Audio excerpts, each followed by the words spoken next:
Good morning प्यारे बच्चों, मैं हूं आपके एजुकेटर पूर्णिमा और हम करेंगे वर्कशीट नंबर 60। सब्जेक्ट आपका हिंदी है, क्लास आपकी 10वीं है और डेट है 25 नवंबर। सिद्धांत रस सिद्धांत 2, पहला पार्ट हम इसका कर चुके हैं। बच्चों, अब तक हमने जाना कि काव्य साहित्य को पढ़ने सुनने से उत्पन्न होने वाली जो आनंद की अनुभूति होती है, जब आप कोई काव्य वगैरह पढ़ते हो, साहित्य वगैरह पढ़ते हो, तो मतलब आप उनके जो भाव होते हैं उनमें खो जाते हैं, है ना। तो उन्हीं को रस कहा जाता है। रस के 4 अंग स्थायी भाव, विभाव, अनुभाव, संचारी भाव होते हैं। स्थायी भाव कौन से भाव होते हैं? वे भाव होते हैं जो मन में स्थायी रूप से स्थापित रहते हैं। स्थायी भाव के उद्बोधक कारण को विभाव कहते हैं। विभाव 2 प्रकार के होते हैं, आलंबन विभाव और उद्दीपन विभाव। अब हाँ, अनुभाव और संचारी भाव के बारे में जानेंगे। अनुभाव मनोगत, मन में उत्पन्न भाव को व्यक्त करने वाली शारीरिक प्रक्रिया अनुभाव कहलाती है। ये 8 प्रकार के होते हैं: स्तंभ, स्वेद, रोमांच, भंग, कंप, अश्रु, प्रलय आदि।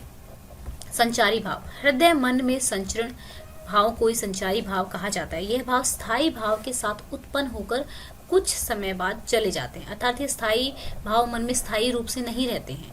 संचारी भाव की संख्या 33 है। ठीक है, तो यहाँ पर अगर आप देखेंगे अनुभाव जो है वो 8 हैं और जो संचारी हैं वो है 33।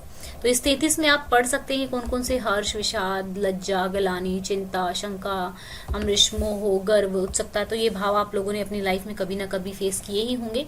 ठीक है, रस सिद्धांत के प्रणेता आचार्य भरत मुनि ने 9 प्रकार के रसों का उल्लेख किया है, किंतु अब रसों की संख्या जो है 11 कही जाती है। जैसा कि आप जान चुके हैं, प्रत्येक रस का एक स्थायी भाव होता है जो इस प्रकार होता है। रस का नाम श्रृंगार, करुण, रौद्र, वीर।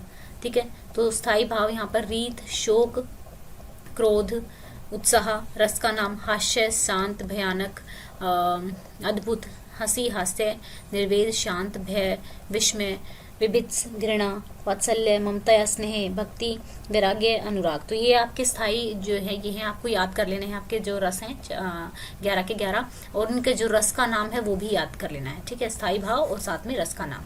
तो चलिए इसके क्वेश्चन आंसर्स करते हैं। 1 मिनट, 10th क्लास में हैं आप लोग। ठीक है, अनुभाव किसे कहा गया है और अनुभावों की संख्या कितनी है? मन में उत्पन्न होने वाले भावों को व्यक्त करने वाली शारीरिक प्रक्रिया को अनुभाव कहते हैं। अनुभावों की संख्या 8 होती है। ठीक है, संचारी भाव किसे कहा गया है? संचारी भावों की संख्या कितनी होती है? मन या हृदय में संचरण, संचरण का मतलब आने जाने वाला। वेट अ सेकंड, ये ऊपर चला गया है। आने जाने वाले भावों को संचारी भाव कहा जाता है। संचारी भावों की संख्या कितनी होती है? 33 होती है। विभाव किसे कहा गया और ये कितने प्रकार का होता है? स्थायी भावों के उद्बोधक कारण को विभाव कहते हैं। विभाव 2 प्रकार के होते हैं, आलंबन विभाव और उद्दीपन विभाव। ठीक है, नेक्स्ट क्वेश्चन है आपका यहाँ पे, आश्रय और विषय से आप क्या समझते हैं? जिसके मन या हृदय में भाव उत्पन्न होता है उसे आश्रय कहते हैं। विषय जिसके कारण मन में भाव उत्पन्न होता है उसे विषय कहते हैं। ये क्वेश्चन हमने पिछली वर्कशीट में भी किया था, तो आप याद कर लीजिए, बार बार रिपीट हो रहा है तो हो सकता है इंपॉर्टेंट हो। ठीक है ना, इंपॉर्टेंट ही है एक्चुअली, तो ये आपको याद कर लेना है। कैरियर क्वेस्ट, यहाँ पर जो चीज मैं आपको बताने जा रही हूँ ये आपके लिए बहुत इंपॉर्टेंट है। अनअकैडमी का लाइव सेशन है 2 डेज का, यानी कि 28 और 29 नवंबर को। ठीक है, 10 बजे से लेके 5 बजे तक का। ठीक है, इस लाइव सेशन में, ठीक है, डिफरेंट बड़े बड़े जो कैरियर काउंसलर हैं वो आएंगे।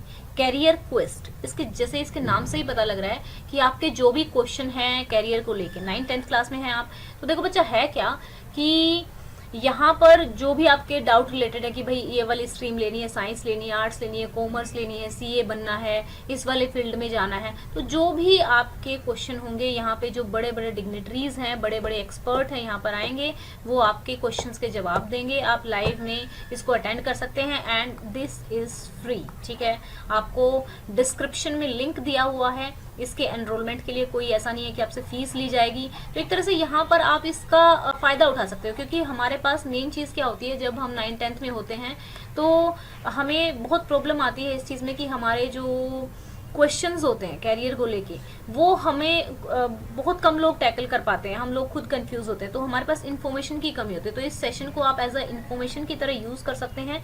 इसका जो लिंक है जिस एनरोल करने का, ठीक है, एनरोलमेंट जो है बिल्कुल फ्री है, ठीक है। आप जाइए, लिंक पे क्लिक करिए, अपनी इन्फॉर्मेशन डालिए और लाइव सेशन के लिए रजिस्टर कर दीजिए, ठीक है। गेट एक्सपर्ट, यहाँ पे जो गाइडेंस दी जाएगी, क्योंकि देखो क्या होता है कि जो हम ज्यादा मोटिवेट उस इंसान से होते हैं जो इंसान ज्यादा लाइफ में सक्सेसफुल हो चुका होता है, तो उसकी जो एडवाइस है वही हमें ज्यादा बेटर तरीके से एडवाइस कर सकता है। तो आप इस मौके का फायदा उठा सकते हैं। नवंबर 28 और 29 को ये इवेंट है, तो आप यहाँ पे रजिस्टर कर लीजिएगा। डिस्क्रिप्शन में लिंक दिया हुआ है। और अगर कभी आपको अनअकैडमी पे कोई कोर्स परचेज करना हो, ठीक है, तो आप मेरा कोड यूज कर सकते हैं, उससे आपको 10% का डिस्काउंट मिल जाएगा, ठीक है, पूर्णिमा 10, ठीक है। आप ये कोड यूज कर सकते हैं जिससे 10% का डिस्काउंट मिलेगा अगर आप कोई कोर्स खरीदना चाहें तो। लेकिन ये जो है, ये लाइव सेशन जो होगा ये आपका फ्री है, ठीक है। तो student, thank you so much for the love and support you are giving to me. And आप चैनल को सब्सक्राइब कर सकते हैं, वीडियोस को शेयर कर सकते हैं। और आज की वीडियो का लाइक का टारगेट हम रख देते हैं 1500 likes. Thank you, have a nice day, may God bless you.